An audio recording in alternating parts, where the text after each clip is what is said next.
దేశం అంటే మనుషులోయి అంటూ మొదలుపెట్టినటువంటి బడ్జెట్ దేశ ప్రజలకు నిజంగా చేరువైందా అనిపిస్తా ఉన్నది. అటు పైకి కాకుండా ఇటు కిందికి కాకుండా మధ్యస్థంగా ఉంది అనిపిస్తుంది. నిరుపేద వానికి బడ్జెట్ వలన కలిగినటువంటి ప్రయోజనం ఏంటి? మరి ఆర్థిక నిపుణులు చెప్పాలి. ఇంతకుముందు బడ్జెట్ ప్రణాళిక, ఇవాళ బడ్జెట్ పార్లమెంట్ లో పెడుతున్నారు అంటే చాలా చర్చలు జరిగేవి. నాకు ఈ రోజు ఎక్కడ చర్చలు కనిపిస్తలేవు. అంటే గత 2014 నుంచి కూడా చూస్తూ ఉంటే బడ్జెట్ అసలు ఎందుకు పెడుతున్నారు, ఈ బడ్జెట్ వలన ఉపయోగం ఏంటి అన్నట్టు అనిపిస్తా ఉంది. ఈసారి బడ్జెట్ చాలా తెలివితేటలు ఉపయోగించి పెట్టారు. పేదవాడు మరీ పేదవాడిగా, ధనికుడు ధనవంతుడుగా ఉండేటువంటి బడ్జెట్.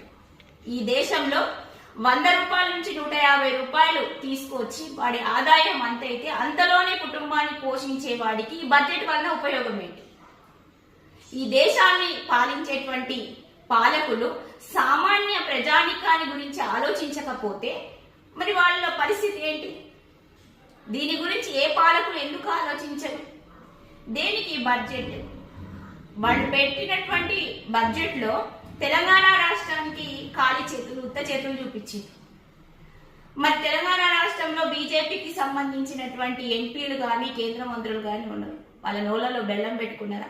తెలంగాణ రాష్ట్రంలో ఉన్నటువంటి సమస్యల గురించి మాట్లాడేటువంటి స్వతంత్రం లేనటువంటి ఈ ప్రజాప్రతినిధులు మరి ఎందుకు ఇక్కడ రాజీనామా చేయాలి? వాళ్ళ పదవులకు రాజీనామా చేసి ఇంట్లో కూర్చోవాలి.